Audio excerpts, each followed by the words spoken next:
Why I choose peace over people at 60. Reaching this age changes everything: how we see life, relationships, and time itself. For years, I was the one who always showed up. Friends, family, neighbors, you name it, I was there.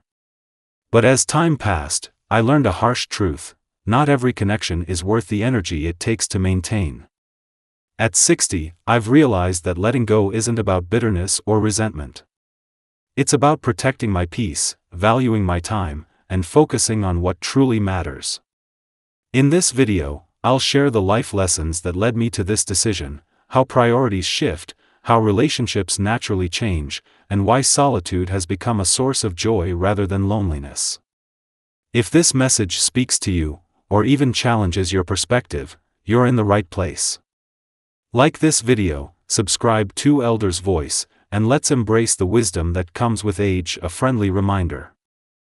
At 60, I find myself avoiding people more often.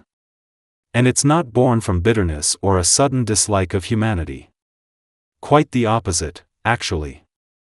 It's coming from a place of self-respect, a deep understanding of my own needs, and a fierce desire to protect the peace I've cultivated over the years. In this video, I want to share with you the life lessons that have brought me to this point. We'll explore how our perception of time changes as we age, how relationships naturally evolve, and why choosing solitude can become a source of profound joy and strength.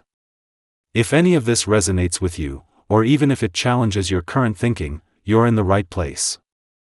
Let's delve in together and see if we can find some shared wisdom in this chapter of life. 1. Time becomes a non-renewable resource. At 60, the concept of time shifts dramatically. It's no longer this vast, seemingly endless ocean stretching out before you. Instead, it starts to feel finite. Like a precious, beautifully bound book, and you're aware you're nearing the final chapters. When we were younger, time felt limitless. We'd fritter it away without a second thought, hours on trivial pursuits, days in draining relationships, weeks committed to obligations that didn't truly matter. But now? Every moment feels significant. Every sunrise is a vibrant reminder, every genuine conversation a deeper connection, every quiet moment of reflection, sipping tea on the porch, watching the birds in the garden, holds a weight and beauty I never fully appreciated before. This isn't about living in fear of time running out. It's about living with the wisdom that time is, indeed, running. And therefore, it must be cherished, protected, and invested wisely. I've learned that my time is my most valuable currency. And I'm no longer willing to spend it carelessly. This isn't selfishness, it's self-preservation. It's about asking myself, before committing to anything or anyone, is this truly worth my time? Will it bring me joy? Does it align with my values and contribute to my peace? If the answer is no, then with grace and firmness, I decline. One of the most impactful ways I've embraced this is by simplifying my social calendar. No more automatic yes to every invitation. No more polite but ultimately empty small talk. Instead, I actively seek out connections that resonate deeply, where I can be authentically myself, and where my time is valued as much as I do. A rich, meaningful conversation with a dear friend over a simple cup of coffee far outweighs a crowded, noisy gathering where I feel like just another face in the crowd. It's not about isolation, it's about intentional living. I now see time as a wise guide, nudging me to slow down, to savor the present, to choose wisely, and to release what no longer serves my soul. If you're feeling this shift in your own perception of time, know that you are not alone. There's no right or wrong way to navigate this stage of life, but I encourage you to consider this: focus on what truly matters. Time isn't about quantity, it's about quality. Protect it fiercely, fill it with purpose, peace, and people who truly uplift your spirit. Because once you start treating time as the treasure it truly is, your entire life transforms into something richer and more meaningful. 2. Relationships evolve, and so do we. As we journey through our 60s, we understand, perhaps more profoundly than ever, that life is a constant state of flux. And this evolution extends to our relationships. At 60, I've come to accept a sometimes difficult truth: not every relationship is meant to be a lifelong commitment. And that's perfectly okay. It's not a failure, it's simply the natural rhythm of life unfolding. When I was younger, I operated under the belief that relationships required constant, unwavering effort to maintain. I diligently remembered birthdays, attended every event, reached out constantly, even when I felt emotionally depleted. I believed that being perpetually available, being there for everyone, was the hallmark of a good friend, a good family member, a good neighbor. But experience, that great teacher, has shown me otherwise. I've learned that not all relationships are reciprocal. Some nourish and uplift you, while others, subtly or overtly, drain your energy and spirit. This shift didn't happen overnight. It came through years of experience, some wonderful, some painful. I've been hurt by people I trusted deeply, disappointed by those I relied upon, and even grown distant from family members as our life paths diverged. For a long time, I took these shifts personally. I'd question myself, wondering what I had done wrong, if I could have tried harder to hold on. But now, with the clarity of 60 years, I see it differently. People change. I've changed. And sometimes, the most compassionate and healthy action is to gently release a connection that no longer serves either party. One of the most liberating lessons I've embraced is to prioritize relationships that are fundamentally mutual. A healthy connection isn't about endlessly giving without receiving, it's about balance, reciprocity. Does this person offer you support as readily as you offer them support? Do they listen with the same attentiveness that you listen to them? Do they bring light and positivity into your life, or do they consistently drain your energy? As I've moved through my 60s, my social circle has naturally shrunk. But what remains is so much richer, so much more meaningful. The friends and family who are still a vibrant part of my life are the ones who truly see me, who understand and accept me for who I am, and who genuinely bring joy into my everyday life. I no longer expend precious energy trying to maintain connections that feel forced, obligatory, or that simply don't resonate with who I am today. This isn't to say there aren't moments of nostalgia. Sometimes, a memory will surface of a friend I've lost touch with, or a family member whose life has taken a different turn. But instead of dwelling in regret, I now feel a sense of gratitude. Those relationships, in their time, shaped me, taught me valuable lessons, and gifted me with cherished memories. They were an integral part of my journey, even if they are no longer part of my present. So, my advice, if you're navigating similar waters, is this: release the guilt, let go of obligation. Relationships, like life itself, are meant to evolve. Focus your energy on the connections that bring you genuine peace and joy, and with gentle kindness, release those that no longer serve that purpose. In doing so, you'll find yourself surrounded by love, authenticity, and the kind of connections that truly enrich this precious chapter of life.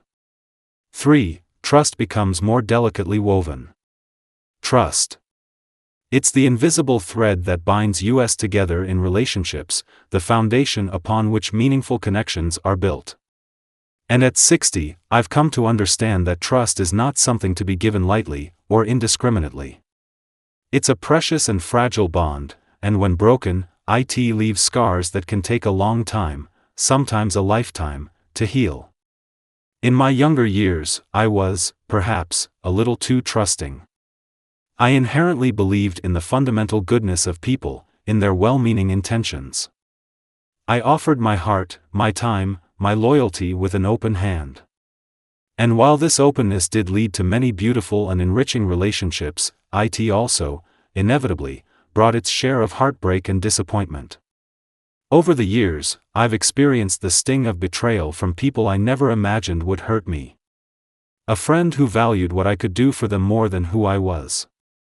A family member whose choices created a painful chasm between us. even a colleague who prioritized personal gain over a shared vision and commitment. These experiences, while painful, have profoundly shaped my understanding of trust. They didn't make me cynical or bitter, but they did instill in me a healthy dose of caution, a necessary discernment. Now, when someone new enters my life, my initial approach is different. My first thought isn't the eager, open-hearted, "How can I connect with this person?" Instead, it's a more considered, "What are their motives? What is the energy they bring?" It's perhaps not the easiest way to navigate the world, but it feels essential for self-protection in this chapter of life. And yet, I've also come to realize that trust isn't solely about others, it's also profoundly about trusting yourself. Learning to listen to and honor my own intuition has been one of the most crucial lessons of my 60 years. If something feels off in a relationship, if a situation raises a quiet alarm within me, I no longer dismiss it as mere paranoia or overthinking. I've learned to trust that inner voice. And yes, it has led me to step away from relationships that felt toxic or draining, regardless of how long they had been a part of my life. I've come to understand that protecting my inner peace is worth the difficult decision to let go, even when it's painful. That being said, I want to be clear, trust is still possible. It's just different now. There are moments, even now, when people surprise me in the most wonderful ways. A stranger offering unexpected kindness, a neighbor checking in during a difficult time. These small, genuine gestures serve as reminders that trust, while delicate, is not entirely broken in the world. It can still be rebuilt, nurtured, and cherished. The key, I believe, is balance. It's about setting healthy boundaries, not erecting impenetrable walls. It's about offering trust gradually, to those who demonstrate, through consistent actions and kindness, that they are worthy of it. It's about keeping your inner circle intentionally small, and surrounding yourself with people who show consistency, kindness, and respect. So, if you find yourself more guarded as you navigate your 60s, please know that it's okay. Protecting your trust is not a sign of cynicism, it's an act of self-care. It doesn't mean you're closing yourself off to connection, it means you're valuing yourself enough to be selective and intentional about where you invest your precious emotional energy. And in this chapter of life, that's precisely as it should be. For, the world has shifted beneath our feet. Reaching 60, it's impossible to ignore the profound transformations our world has undergone. Life seems to accelerate, becoming busier, more digitally driven than ever before. And while progress and convenience are undeniable, something precious feels like it's been subtly lost along the way, a certain warmth, a simplicity, a deeper sense of human connection. I grew up in a time when relationships felt more tangible, more rooted. Neighbors weren't just people who lived nearby, they were an extension of your community, your support system. We'd pop in on each other without elaborate plans, sharing coffee, stories, and genuine laughter. Families gathered regularly, not out of obligation, but out of a deep-seated desire to be together. Time spent in each other's company felt natural, unhurried, and deeply meaningful. Now, the landscape feels different.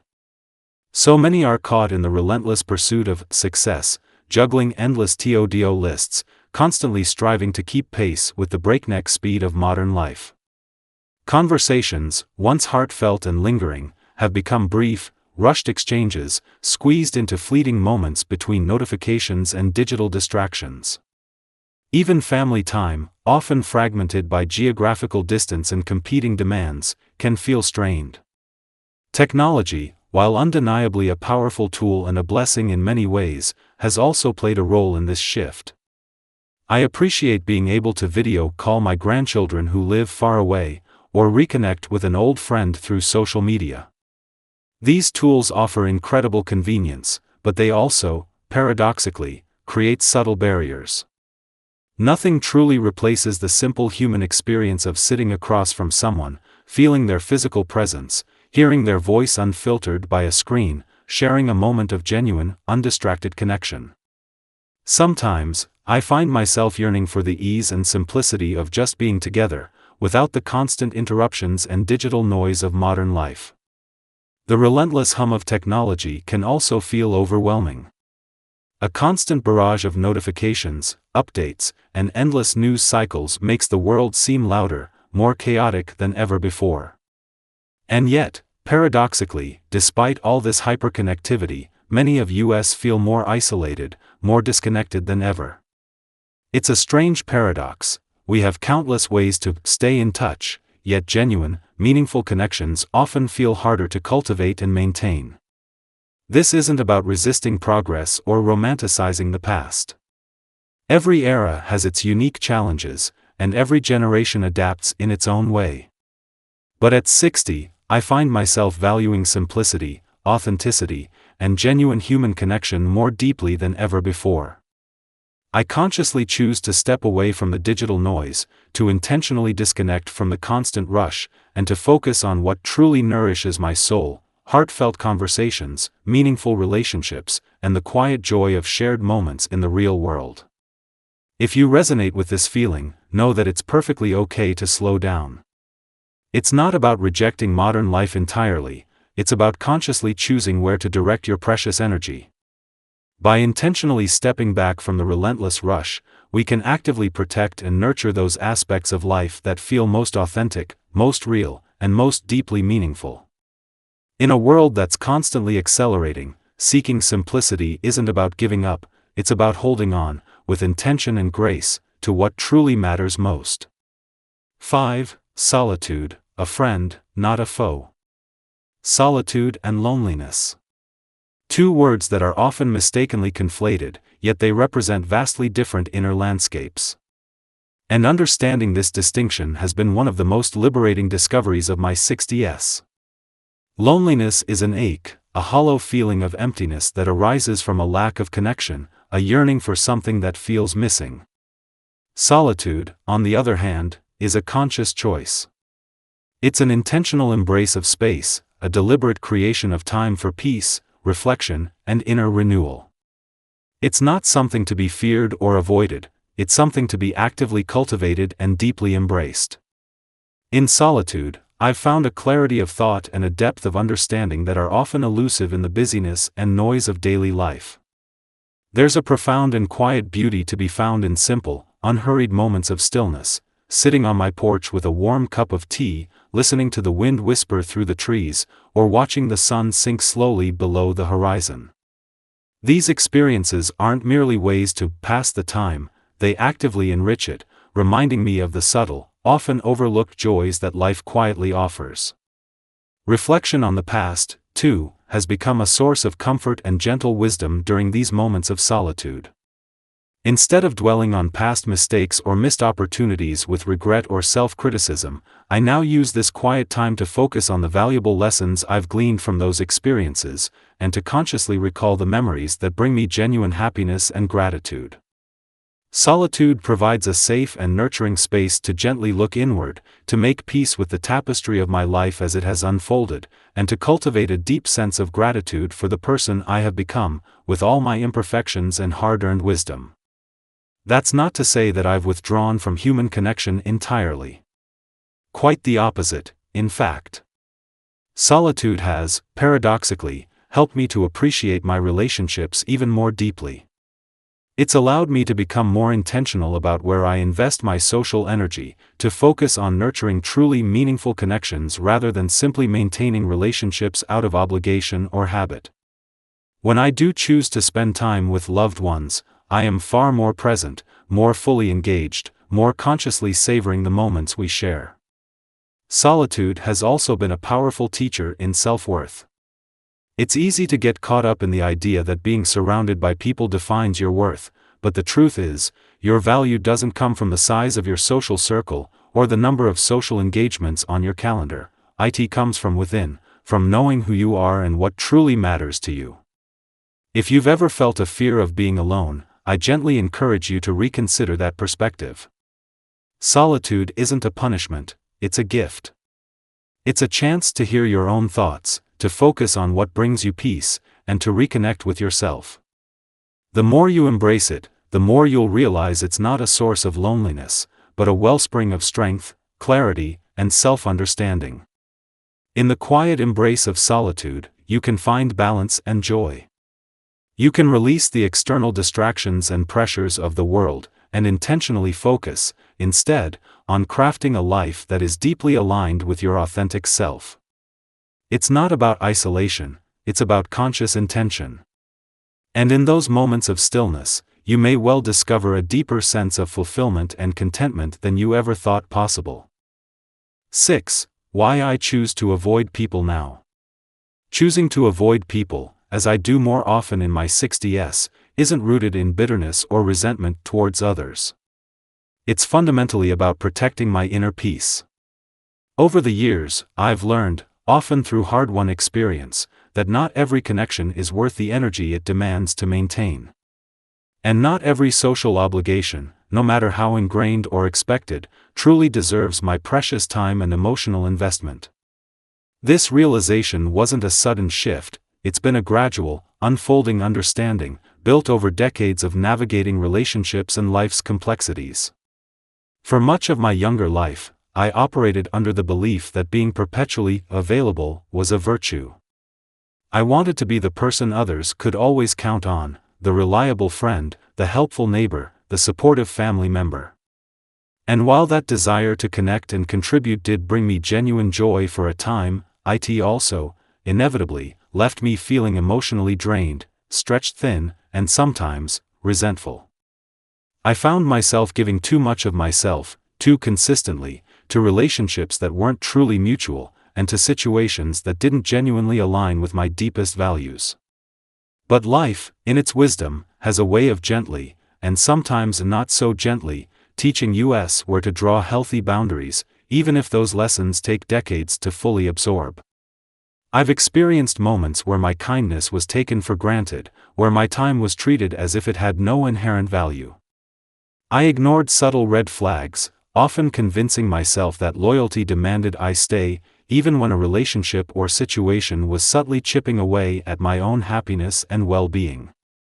But now, at 60, I see things with a clearer, more compassionate perspective. I understand that choosing to avoid certain people isn't selfish, it's an act of self-preservation, a necessary form of self-care. There is a profound and quiet peace in intentionally stepping away from toxic or draining relationships, in consciously releasing social obligations that no longer serve my soul. I've gratefully traded the often frenetic noise of constant social interactions for the deeper, more nourishing joy of meaningful solitude. Instead of constantly stretching myself thin, trying to please everyone and meet every expectation, I now intentionally focus my energy on cultivating a smaller, more intimate circle of relationships, connections that genuinely bring light, joy, and mutual fulfillment into my life. This doesn't mean I've retreated into complete isolation. The people who remain in my life are there because of genuine care, mutual respect, and authentic connection, not because of obligation or expectation. These relationships feel effortless, in the best possible way. There's no drama, no subtle competition, just genuine, heart-to-heart connection.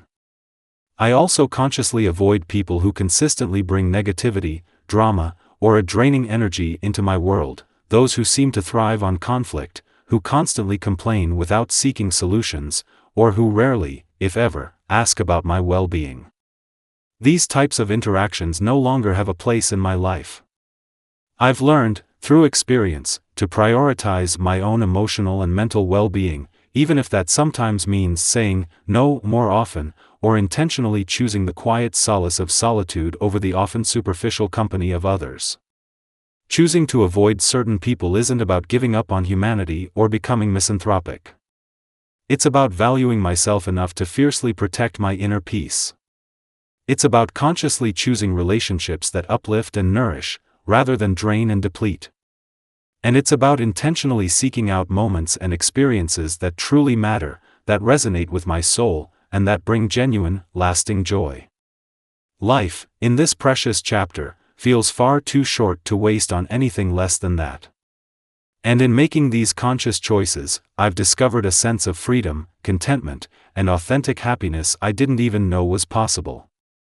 7. Is this a shared journey? Am I alone in this? Have you ever found yourself quietly wondering, am I the only one who feels this way? As I've journeyed through my 60s, and increasingly prioritized solitude and intentional connection, I've asked myself that very question many times. Especially as I've become more selective, more discerning about the people I choose to let into my inner circle. But the more I openly talk to others in my age group, the more profoundly I realize, this isn't just my story. It's a shared experience, a common thread woven through the lives of many who reach this stage. Life, in its own way, has a remarkable ability to teach us profound, often hard-won, but ultimately invaluable lessons about relationships, priorities, and the intrinsic value of self-worth. For decades, like so many, I tried to meet everyone's expectations, to fulfill every perceived obligation. I wanted to be the dependable friend, the supportive family member, the neighbor who always showed up, always said yes. But at some point, the quiet cost of that constant outward focus began to become undeniably clear.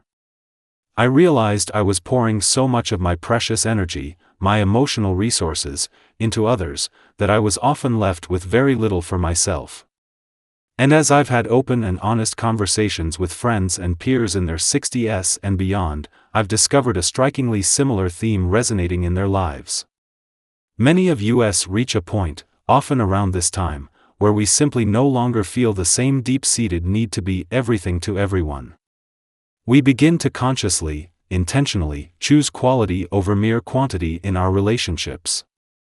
The superficial connections, the fleeting acquaintances that might have seemed so important or validating in our younger years, gradually lose their appeal. What we genuinely crave now, in this chapter of life, are authentic, meaningful conversations, shared laughter that comes from the heart, and relationships that feel deeply genuine and reciprocal. This shift, while ultimately liberating, isn't always easy. Sometimes, it can feel like you're gently letting go of parts of your former self, of ingrained patterns of behavior.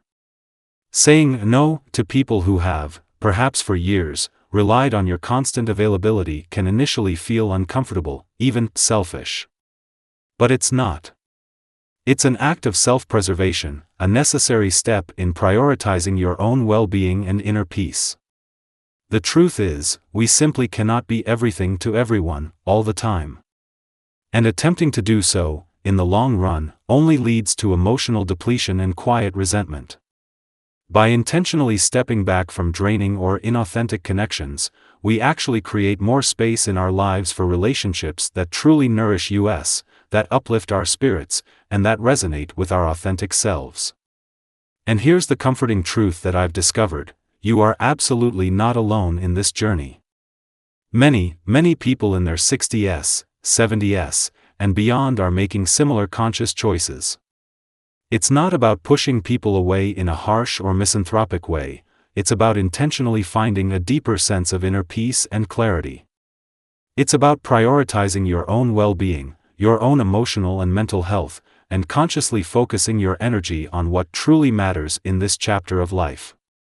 So, if you've noticed yourself gently pulling back from relationships that no longer serve you, please know that it's not a sign that something is wrong with you.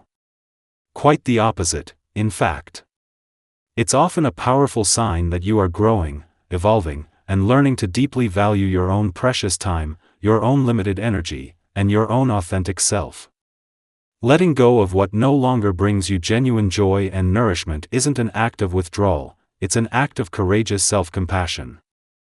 And it often, paradoxically, opens the door for deeper, more meaningful, more life-affirming connections to blossom in their place.